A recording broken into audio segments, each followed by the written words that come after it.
Hey, and welcome back to Sociology. Today we're going to talk about the human rights approach.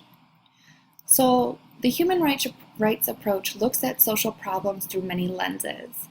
And if you think back to the linguistic landscape and to our sociological imagination, we think of our sociological lenses, or the ways that we see and understand our society, or the filters that we have that kind of process our environment through what we've been taught and socialized into. So the human rights approach looks at social problems through all different kinds of ways of knowing. One of the ways that the human rights approach looks at social problems is through a historical context. So what does this mean to moral relativism?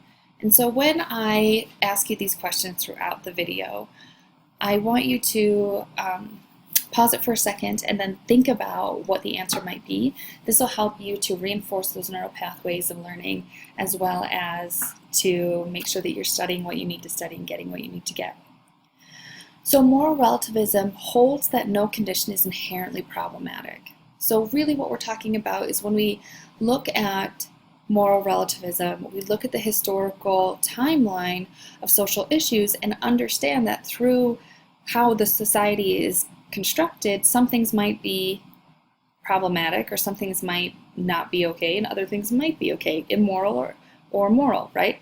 So when we look back in the times of slavery, religious and medical communities used a lot of incorrect ideas to justify putting the Black community into slavery, because they identified that the Black community was inferior or animalistic, and that they benefited from being captured and enslaved and tortured and all of these terrible things that we did. But within the religious and medical communities, we saw that within this particular context, it's not immoral, but now we are definitely recognizing that slavery is an incredibly immoral endeavor.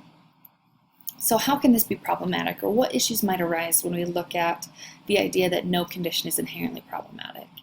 Some might argue that we see an issue here because it's a bit flippant, or it's a bit nonchalant in regards to social problems. So when we look at the idea that social problems are socially constructed, we have a hard time looking at how some social issues are targeting different communities and how those are crimes against humanity, that this is not socially constructed, right? So some of the things that we understand are murder. Murder is not great, right? So we should kind of understand that murder isn't the best idea, but we can also understand that through social context, some people and some times and spaces might have been like, yeah, it's a fact of life, you gotta murder. So, not that big deal. But then we can also see that when we think of things as socially constructed and that nothing is inherently problematic, we also inauthenticate a lot of the experiences of those who suffer at the hands of oppression and are centered in these issues of social problems. So within this problematic, let's look at pain and suffering. So if no condition is inherently problematic or inherently has issues, then we can understand through pain and suffering is a universal experience. This does not mean that it's universally tolerated. So we can see that if you've taken or are now taking a college course, I'm sure that you've experienced pain and suffering sometime in your life. Though pain and suffering are a universal experience, we have all experienced in our lifetime, the context to which trigger these pain and suffering feelings and experiences are not universal, right? So one person can experience a situation that causes pain and suffering, but to another person, it wouldn't cause that same level of pain and suffering, right? So if we look at just cognitive development of humans, a child who is newly born, right, is very upset when they are hungry, which is understandable, because they have no other framework or reference of pain and suffering. When we see individuals who are chronically homeless or in areas where safety is not guaranteed, we can see that if they were posed with, you had your computer stolen, they would have been like, all right, that's a nice problem to have. That's not so bad because at least I got food, at least I got a place to live, at least I'm safe. I can handle this, right? But to someone who doesn't have that kind of framework to understand pain and suffering, we can also understand how that would cause a lot of pain and suffering to that particular person.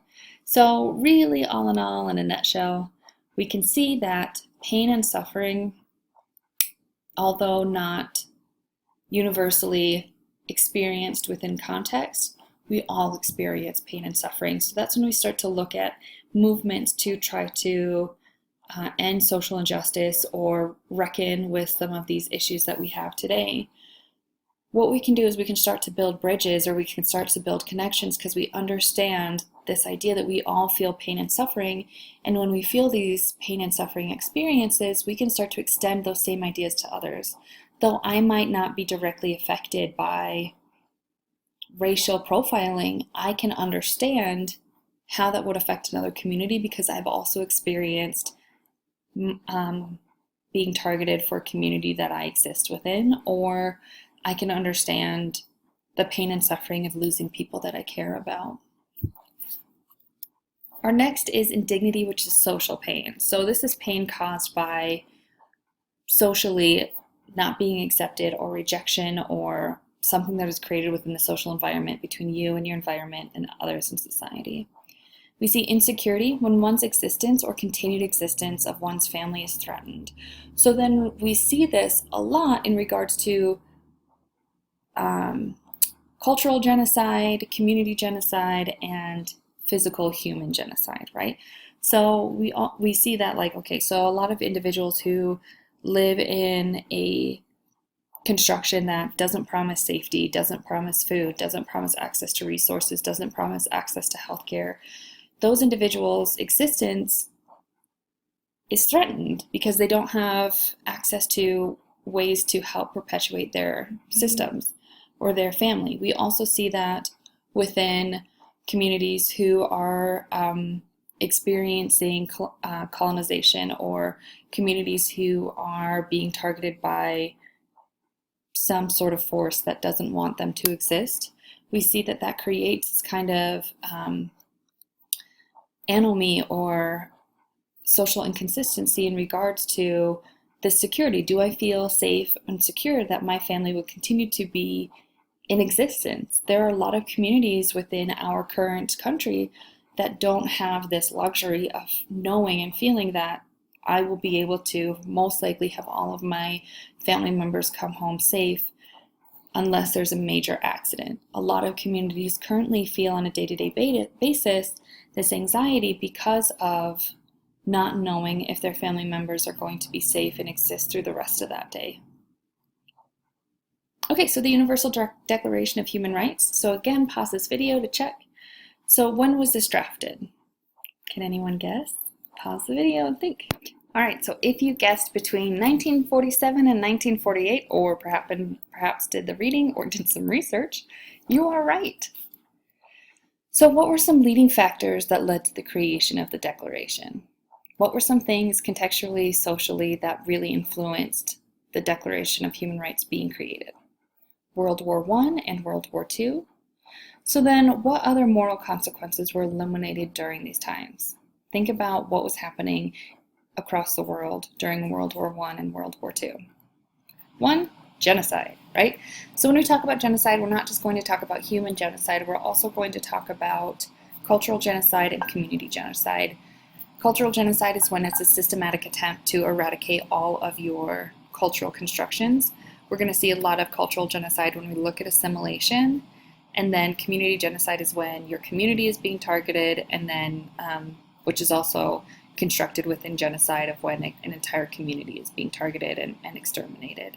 We see acts of cultural genocide when the colonizing nation has outlawed utilizing any kind of religious services or native languages or cultural practices.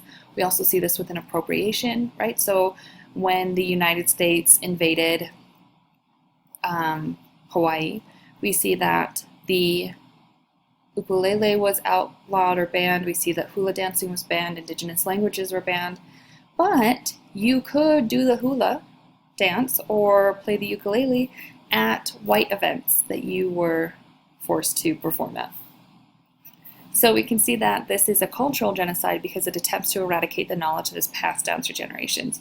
We can also see that with a lot of indigenous languages within the United States for native bodies. A lot of native languages are forgotten or are no longer widely used and known because of our efforts to eradicate their culture by kidnapping their children and then sending them many states away to boarding schools where they were tortured and beaten and forced to cut their hair and dress like Westerners and adopt dominant practices.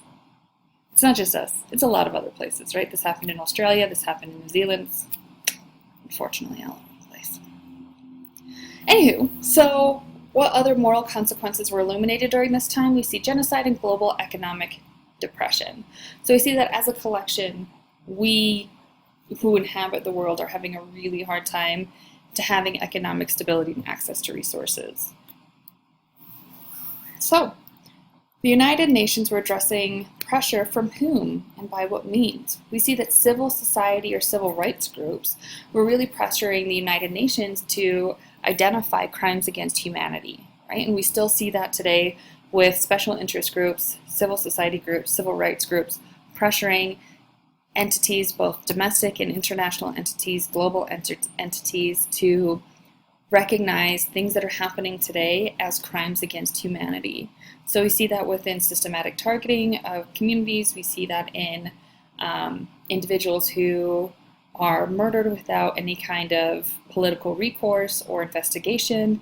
We see that within terrorism. We want to continue to illuminate things that are currently happening and have happened as crimes against humanity. So then writing the International Bill of Rights. So the International Bill of Rights looks at the disregard and contempt for human rights has resulted in barbarous acts which have outraged the conscience of mankind and the advent of the work in which human beings shall enjoy freedom of speech and belief and freedom of from fear and want as being proclaimed as the highest aspiration of the common people. So that was super jargony, right? So really, let's break this down into language we can understand. What is it saying? So basically it's saying, like, terrible things have happened. It is weighing on our hearts and souls as a global society, and that we need to make this declaration that all human beings shall have these particular rights: freedom of speech and belief. Like, you can believe in whatever you want, you can kind of say whatever you want, right, within reason and context, right? And that you should be free from fear. Again, we go back to this idea that of insecurity, that I shouldn't have to fear that my loved ones aren't going to be murdered today, or that my family will continue to exist barring some huge disaster or accident. And then that they should also be free from want, right? And so this idea identifies that we should all have access to safety, to housing, to education, to healthcare. And these are not all things that everyone has access to. So we can see that in 2016, we are still working on the Declaration of Human Rights. We are still working on having all bodies be free from fear and want. And that this is really what all humans aspire to, right? Is to exist, being able to be who we want to be, believe what we want to believe, say what we need to say for ourselves, and be free from fear and want, and exist with some of the lowest levels of Maslow's hierarchy of needs. Okay, so for our next discussion, we are going to be looking at Johnson and Wing Sue. We will be looking at through a human rights perspective, and then just be ready to give a micro presentation to your peers next time we see each other. All right, see you soon. Check the discussion board for further notice on this micro presentation.